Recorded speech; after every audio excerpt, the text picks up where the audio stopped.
Hello, my name is Cassandra Blanco. I am Roman Catholic, and I welcome you to my podcast. Today, my guest is Father Peter, and he is from Ghana in Africa, and that's where he lives. And so I'm just going to go ahead and let him introduce himself, and we're going to just talk today about the Catholic Church and what's going on in the country of Ghana. So, Father Peter, do you want to go ahead and introduce yourself? Thank you very much, Cassandra. I'm so grateful for this opportunity given to me to share a little bit about the faith in Ghana, especially the Catholic faith in Ghana and Christianity in Africa as a whole.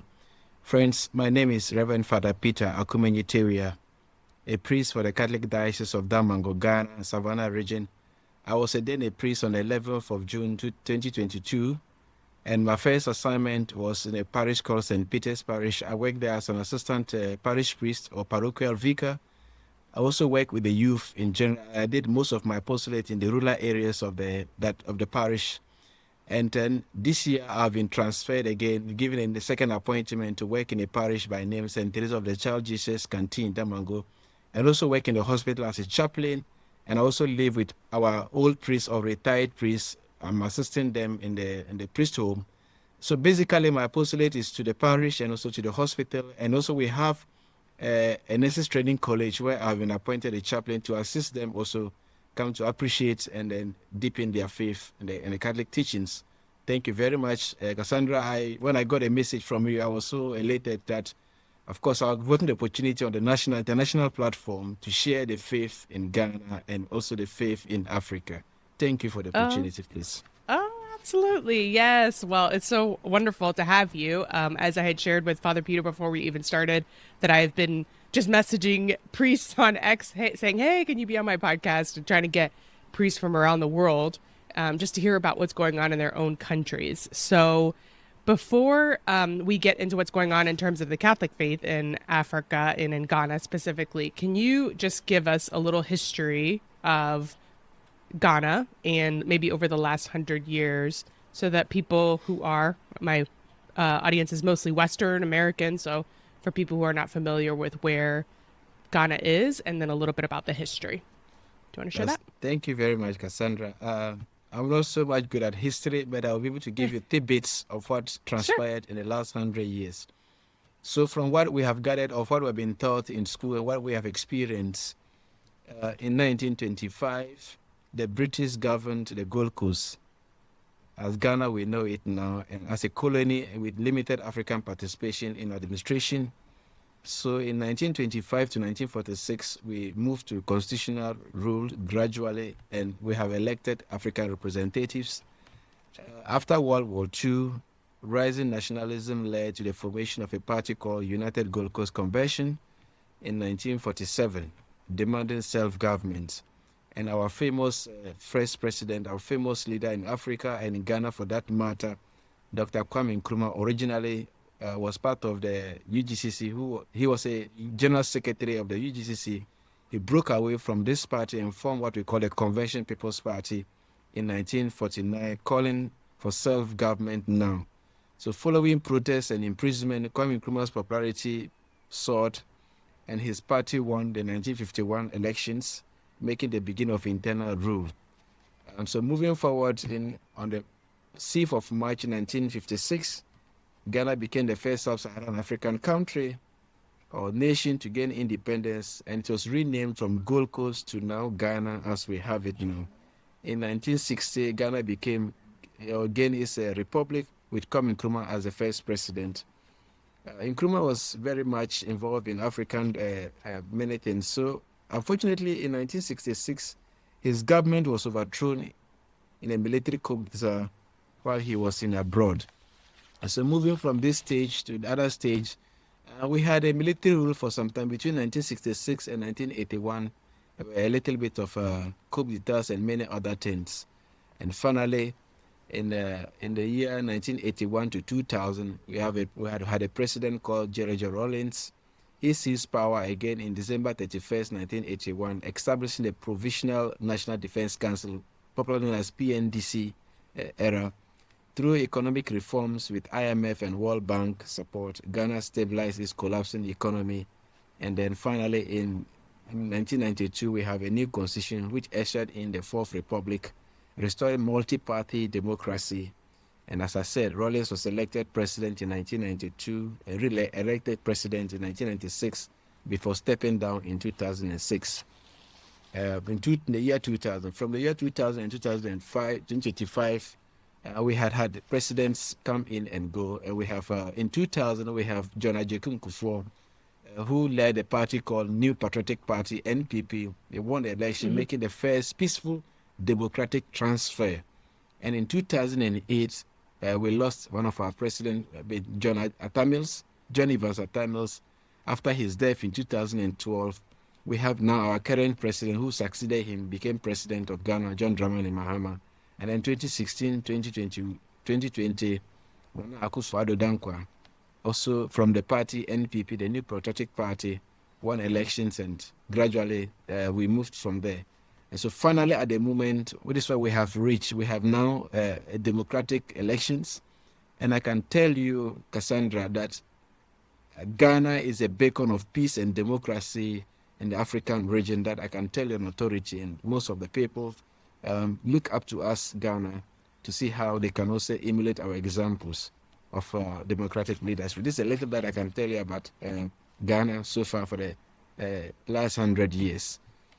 Cool. A nice brief history of what was going on in Ghana. And Ghana is in the western part of the continent of Africa. That's right. That's right. Ghana is in the western part of the African continent, and we share borders with Nigeria, Cote d'Ivoire to the west, and also some parts of the northern part of Ghana, and Burkina in the northern part, and Togo in the northeastern part of the northern region. Of course, in the southern part is the Gulf of Guinea, as you can see from the map everywhere.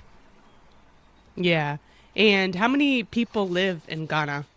At the moment, our population stands at the last population census and housing. We are numbering about 30 million Ghanaians now. We don't know of this year now, but at least the last population census, we are about 30 million people. Okay. And is it multilingual, Ghana, Yes, as well? yes, we have a lot of languages. Even in my diocese, as I speak now, we have about 21 ethnic groups. 21 ethnic groups. So you move from one parish to the next parish, it's a different language altogether. Wow. Yes, Do you in my speak all of diocese. those languages? I speak about 5. Goodness. In America, 5. we are And not I'm like still- that because and our I'm whole still- country. And I'm still Yeah. learning more because I need to touch base. Wow. Amazing. That's amazing. But now, does everybody in the country, though, speak English? Not really, but about 40-50% will understand. Some understand the broken English, but the common language that at least if everywhere in Ghana that you can express yourself fully would be the Chi language or the Akan language, because they are the majority ethnic group in Ghana. Wow. And what about religiously? So we talked politically about what's going on. It's currently a democratic country with democratic elections. What would you say is the religious makeup of Ghana? It's Christian. It's Christian dominated. Oh. It's Christian dominated. Wow. Yes, the Christians are Okay. more than the Muslims. But now that's the Christian as a large umbrella. But if you now come to the individual Christian denominations, that we have a little bit of the number of figures being a little bit different. But generally, the Christians are more dominant. We are the majority. Yeah. And is the Catholic faith, did you say, I'm sorry, I think you just said which Yes. one was the most dominant religion? So now, Is it Catholic? if you now break down the Christianity, Catholics, we have the highest numbers also. Wow. Amazing. Yes. And since you are bordering other countries, specifically Nigeria, they are having a very difficult time there with jihadists. Is that pouring in at all to Ghana? So far, we have not had any issue like that. We have not experienced any jihadist attack. And the beautiful thing is that the Christian and Muslim relationship is very cordial, very, very cordial. As I speak to you now, my biological brother that I'm next to is a Muslim. But because of me, he says the children can go wherever they want to go, but they should follow their uncle, that is me, to church. So my brother is a Muslim, but his children are Catholics. And Wow. even the last Corpus Christi, we had a Corpus Christi, we had the Blessed Sacrament exposed in front of a mosque. That's the difference between us and what is happening in Nigeria. Oh, yes. Wow. We have a very My cordial goodness. relationship. Very, very cordial relationship. Yeah. Sometimes when they have their festivals, they invite us. Sometimes we invite them. Even we have exchange of foods. I mean, they can bring us, we can give them food. It has been very cordial relationship between us, the Christians, and then the Muslims. So we have not had experience of jihadist attacks yet in Ghana. Nowhere in Ghana that I've heard of anything like that. Yeah. That's interesting. Now, what is the population of Muslims? Would you say 10%, 5% of the population? What do you think it is? I think there should be around 15% or 10%. Between 10 and 15%. Yes. It's a minority. Yes, a minority. That's what, that's Malawi too. When I did the podcast Yes. with Father Edmund from Malawi, he said the same thing. It was Yeah, about they're 10 the to minority. 15%. you But see, they also lived cordially. That's right. But if you come to the northern part of Ghana, where I belong, the Muslims are the majority. The reason, yes, the Muslims are the majority. The reason is that the tribe that is found in the northern part of Ghana, it is like they are associating that the fact that you are coming from that tribe, you must automatically be a Muslim. So you have a few who are Christians, and then there's this fear they put in them that if you are a Christian and you die, we will not come to bury you. And so you still find some families, if they are out of every 5 families, you find only 3 or 2 who are Christians. So in the northern part of Ghana, we have problem with the numbers.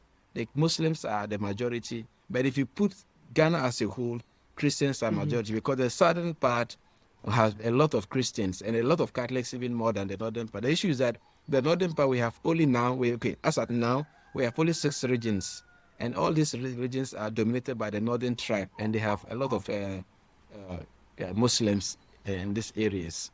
But if you sum everything together, Christians are the majority, and if you break down Christianity, Catholics are the majority. Right. Do you think that Catholicism continues to spread in Ghana? Is it like a growing faith? Oh, sure. Yes. There's a new fund, there's some research that has been conducted, and we have realized that sometimes the numbers are dwindling, not because our faithfuls are converting to Islamic religion, but that they are going to the new found churches, like these Pentecostals. That is the challenge we are facing now, because there's this energy drive from these other churches who are trying to see how they can get our members, Catholic faithful, to join them. But then in all, the numbers are growing. As I speak to you now, in our seminary, the seminary that I completed, we have only the seminary, the Daishan priests or Daishan seminarians, we have 76 candidates preparing to be priests. And if you sum the whole seminary, including the religious, there should be a number of about 250. 250. Under the parish that I serve at the moment, we have 5 villages under the parish. 5 villages, and I go to every other Sunday. The last time we had a baptism, we had about 20 people being baptized. 20 people being baptized That's in our beautiful. parish. Yeah. Yeah. One of the things that Father Edmund had said was that the way that they do it in Malawi is that they actually go out. They spend most of their days out in the villages, that they don't spend a lot of time in the parish. Like in the United States, priests mostly are in the parish. They're at the rectory. They're in the office, at the parish office. I know you're laughing. So what's the situation in Ghana? Is it similar to Malawi? So we are developing this new concept that is helping so well. We call it the small Christian community. So even at the parish setting, we break them into groups, into smaller groups. They form smaller Christian community where we assign leaders to them. So they have days they meet. For instance, today is Saturday, one group will meet, and I will go there and join them, pray the rosary, and we share already the word for tomorrow Sunday. So in the main part, this is what we had. This is a concept we have developed. Then in the villages, we assign ourselves. I could show you my pastoral duty. So every Sunday, at least there's a priest who go to 1 or 2 villages together. Yes, that's a concept we use here.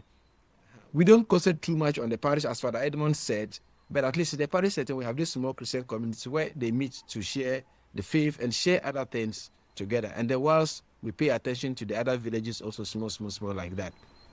Oh, that's beautiful. Can you share a little bit just about your own journey of becoming a priest? Like, why did you actually decide? Yeah. Beautiful. My vocation story has been beautiful. Yeah. So At the age of 9, 10, I had this strong desire to want to be a priest. And how did it happen? One day I was just sitting in the house and I followed my classroom teacher because he was a Christian. I wasn't anywhere. I didn't belong anywhere. I was just living. So I followed him. No, in fact, I followed my in-law that I wanted to go with them to church today. And so we went to one particular church. I didn't feel the vibe. I didn't feel the presence of God. I didn't feel it.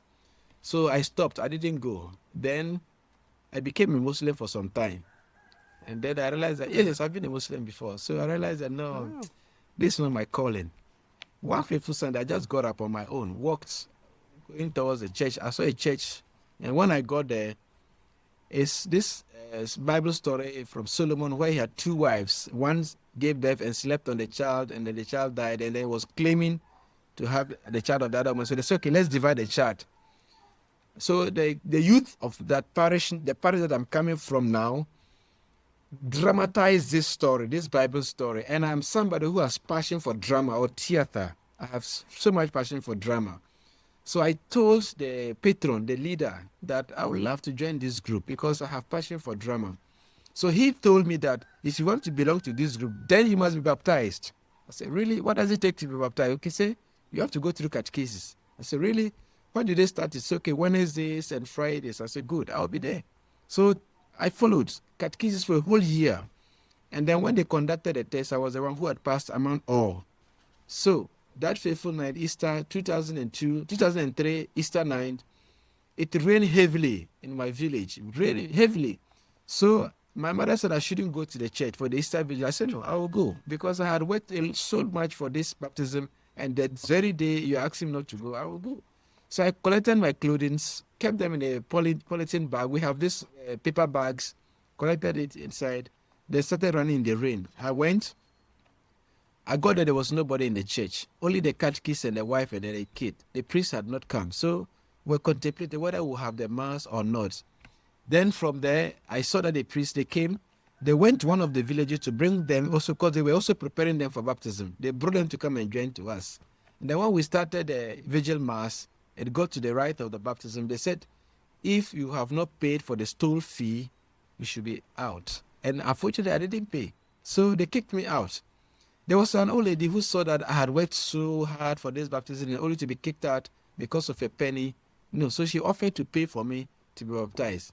So she paid, I got baptized. In fact, because of that, I was even confused. I didn't know which name to use. So they asked me, which Christian name do I want? I was confused. I don't know whether to take Matthew, to take what. So just asked me which name. I said, Peter. Then I didn't even know which of the Peter. Is it Peter Clever, Peter Chanel, or what Peter? I didn't know. I said, okay, they should give me Peter. So that's how come I was baptized with the name Peter. And after that, the priest then called me and said, I should have informed him that I already have the money to pay. In that case, he would have considered me. But since it has happened already, okay. He wants me to come to the mission house in Africa. I don't know what it happens in the US. But then in Ghana, we have what we call mission boys, T-wards. You go to help take care of animals, wash the priest's clothing and things like that. So he asked me to come. Then he can see how he'll help me. So I went to the mission house. I was taking care of pigs and fowls, roosters, as you heard. Okay, moving forward or fast forward, I told him that I wanted to become a priest. He said, no, he's preparing me to become a catechist. I said, no, I want to be a priest. So in the mission house, I wrote at the entrance of my door, priest to be in future. Priest to be. So finally, I finished my GHS, went to secondary school, and then I applied. I applied to go to seminary. I applied to go to teacher training college, and then the seminary came, so I accepted it. In fact, 2011, I had the opportunity to go to Spain for the World Youth Day. And when I returned, I just took up the decision that I want to go to the seminary. But the desire to be a priest started already from the baptism. That's how I became a priest. Wow. And so you came back? Yes, and I'm the first person in my village, in my family to become a priest. Wow. So what was the faith that you were raised in? Was it Muslim? My parents never worshipped anything. Nothing. I took it on my own just to decide. Wow. But my mother so died. are you My mother died as a Christian. Oh. Now, did she come to Catholicism, or she just Yes, came to it? she came to the Catholic Church. Oh, Came did to you the welcome her? Oh, sure. I was so excited. Well, The only thing is that she never lived to see me being a priest. She died when I was in philosophy. oh, Yeah. Witten, is your family supportive Yes. of your? Yes, except my brother who's a Muslim, but he has no problem with me. My other siblings all are Christians. In fact, some are other Pentecostals, and I have two of them who are with me in the Catholic Church. Wow, how many siblings do you have? We are 2 boys, 6 girls. Oh my gosh, a very big family. It's a African. This is a typical African family. I was gonna say that's probably typical in Africa.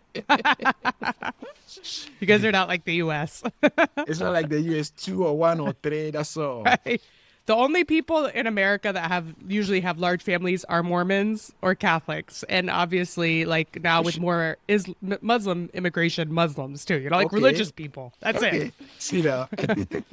Yeah, that's it. But other than that, well, you know when somebody is religious because they have a big family. Usually, Yeah. you know, Yeah. it's very rare that you see people that have big families that have lots of kids. Yeah. Wow, that's amazing. And your dad, is he But that's Catholic or it's a Pentecostal, not Pentecostal? a Catholic. Yeah. And Yeah. he's open. When I told him, in fact, when I called him that I wanted to go to the seminary, he didn't know what seminary was. I said, okay, I want to be a Catholic priest. He said, so I won't marry. I said, yes. So, okay. If that's what my heart desires, I should go ahead. Yes, I have his blessings. And at the beginning, my mother protested. He just didn't get it. He said, no. He cannot imagine. We are only 2 boys, as I mentioned. He cannot imagine me not having a son for her and stuff like that. But later, she agreed and said, okay, if that's what I want, I should go ahead. Oh, that's beautiful. That's interesting because I have actually heard that sometimes in Africa, even though there's Catholic priests, they still do take wives and have kids. What's the situation in Ghana? As far as I'm aware, there You is haven't no seen that? priest that I have seen anything like that, because Okay. we know what is happening in Europe and the Western world about this issue of sexual abuse and those things. So our bishops are very strict now. They are not laying low, and if they hear of anything or any sign of it already from the seminary formation, either they advise you to quit or they find another way to see how they can help you. But they don't. We don't compromise on priest and sex issues at all. Oh, that's good. Yeah. Yeah, that's interesting because I've heard different conflicting things, you know, about that. So, and since it's a totally different continent, it's hard to know what's actually going on there. Yeah. So, you got ordained when you went to the seminary. Did you ever think when you were in seminary, maybe this is not for me? Or you were like, I'm going all the way through?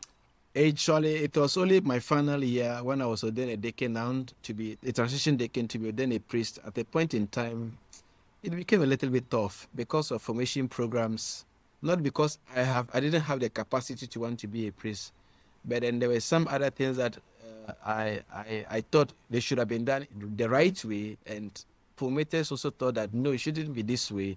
So there was a kind of scuffle, and then I had to wait. That's why I was ordained only 2022. Actually, I finished seminary 2021. I should have been 4 years today, or 4 years this year, but I had a year out to just take time, reflect, and discern properly, and to go in for ordination, because I know that the journey I'm coming to start is not a journey of returning, a journey that I say I have to take the oath, I have to take the decision and hold by it and leave it as a council, because a lot is demanded of me, especially that I'm the first priest from my village, first priest from my family. I have become a role model that I have to set good examples for others to follow also.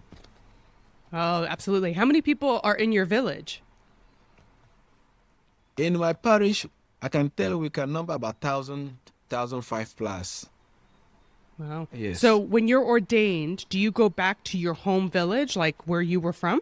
No, because Oh, no. I am a diocesan priest and my parish is within the diocese. So it will take a longer time for me to go back to my home parish to serve. At the moment, I have not been to my home to serve as a priest or appointed there yet. But who knows? The future is pregnant. I cannot tell. But at the moment, I've not got to my parish yet. That's possible. But your village growing up, how many people are from that village? You said you're the first priest from your village. So how many people are from your It's village? a district. I don't know how to put it, but it's a district. We have large numbers. It's a district on its own. Oh. So it's I don't have the figures because I have to actually refer to the population census of the last 3 years. It will give me a correct figure, but I can say roughly it should be around 50,000, 30,000, Wow. 50,000. Yes, it's a big community. It's a very big Oh, community. yeah.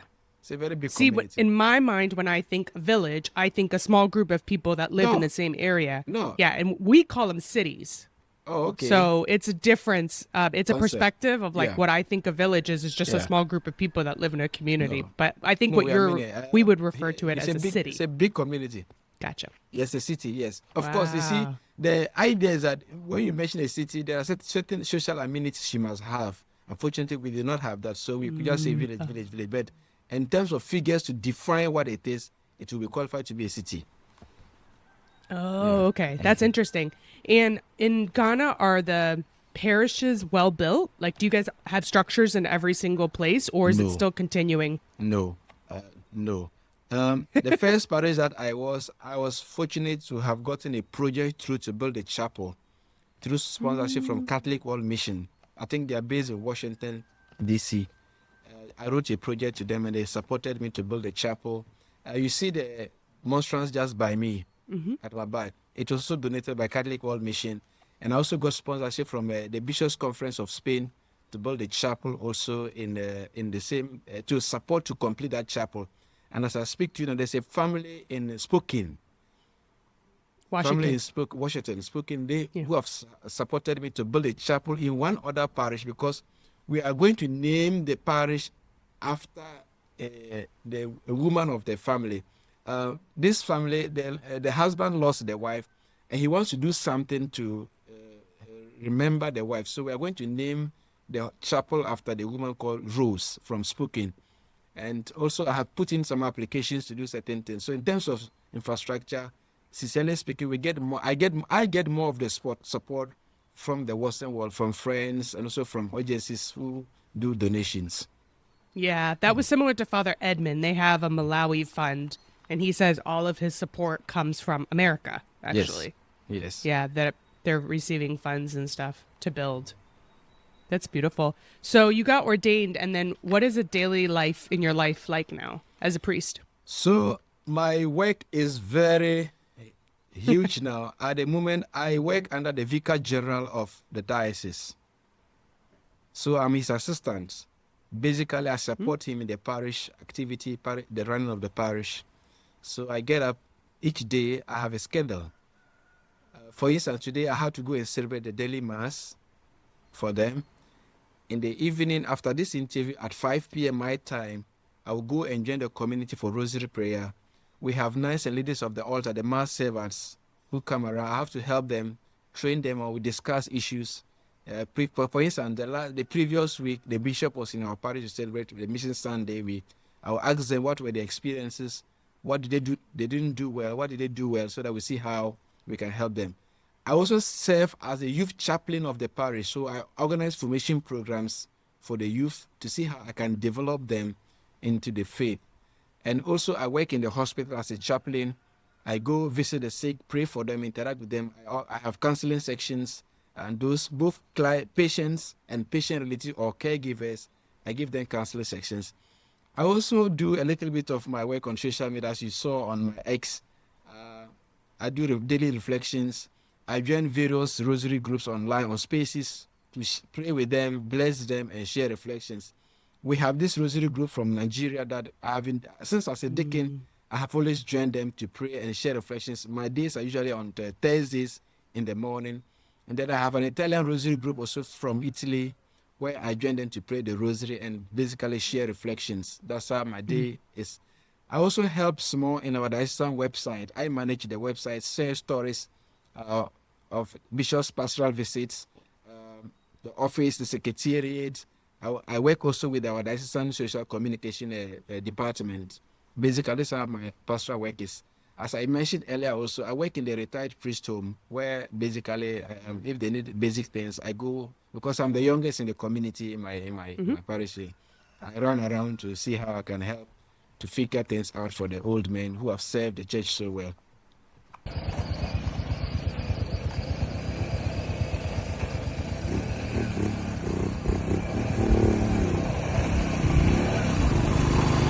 Yeah, so a very full life, it sounds like. Sure. Yeah. I And scarcely do get you have siesta. I'm sorry? I Ah. scarcely get Wait, say siesta. that again? I scarcely get siesta. I scarcely get Scarcely, siesta. scarcely get siesta. Gotcha. Yeah. And do you live with priests at your rectory? Yes. Yes. Okay. We are about 8 I priests didn't know. in this where I am now. I'm just only in my Eh, room. Wow, 8. 8, yes. Did you say? Wow, amazing. Mhm. Wow. There, I don't think I know any parish in America that has 8 priests living. Maybe in a religious community, but Oh not no, diocesan. that's what I'm saying. Where I stay is a retired priest home. Oh, you stay there. Yes, I Okay. stay I in the thought you just retired go and priest. serve there. No, no, no. I I stay understand there. now. I stay with them. If not, Oh, because I work in the hospital, for instance, if one is sick in the night and I'm not staying with them, how do I get a person to the hospital? So I'm staying with them in the same right. community, and we're about 8. Oh. Oh. And is it good? Is it like a good community It's a and beautiful support? experience. You know Oh, what? that's beautiful. The generational gap between myself and them. Right. I am the new modern, I mean, the new generation. They have the old generation. So you see how we can blend the two. And it's a very beautiful, rich experience that I always have with them. There are certain things in my pastoral work that I don't understand. I come to the dining table. I say, Grandpa, I call this, I call this. I say, I have so and so experience. How do I go about it? And sometimes you see they share their Oh. old stories. When we were young, we did A, we did B, we did Z. Then I also tell them, in our current dispensation, we have to do it like this, do it like this, do it like this. So it's a very rich environment for me. I make a lot, all good experiences with them here. Yeah, and you get to learn from their wisdom as Exactly. well. Exactly. Oh, that's so Exactly. beautiful. Do you all have like dinner every night together? Yes. We share a Oh. common dining hall. Oh. Sounds more like a religious community. That's how religious communities work That's in right. America. That's right. Yeah. That's right. Than more than diocesan. Yeah. Mhm. That's beautiful. Nice. Well, it's so wonderful meeting you, Father Peter. Is there anything else you want to share about what's going on in Ghana and the Catholic Church? And So at the moment, let me talk about my diocese first. That I'm working so yeah. hard. My diocese will be hosting the 2025 annual bishop conference from the 7th of November to the 14th, which is the climax. This is a plenary assembly that every year all the bishops all over Ghana, they gather in one diocese to discuss issues of religion, issues of economy, and then to see the life of the church. And so this year, God willing, they are coming to my diocese, and I work in one of the committees for publicity. So I want to ask the church in America to pray for us, and I can assure you, Africa will hold the fourth. Ghana will hold the Yes. fourth. The fifth, Africa is growing with the fifth. Sometimes we hear that the faith is dwindling in the Western world. No, I don't think so.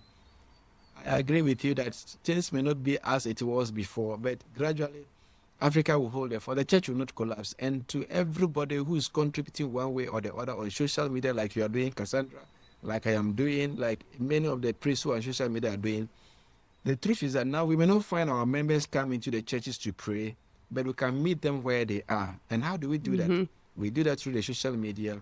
We do that through any other means.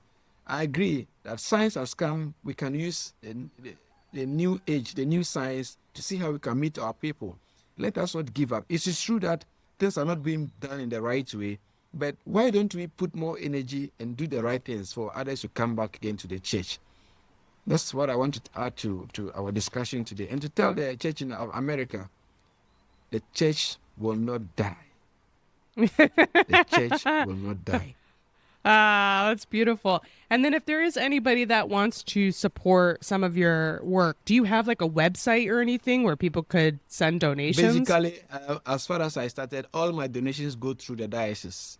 If it is Oh, for okay. for my ministry, me as a person, that one Right. comes to me private. But if it's for a parish to support my parish work, I always channel it to the diocese because of accountability, and I want Yeah. the bishop to know what I do on my pastoral field. So basically, that's how I do it.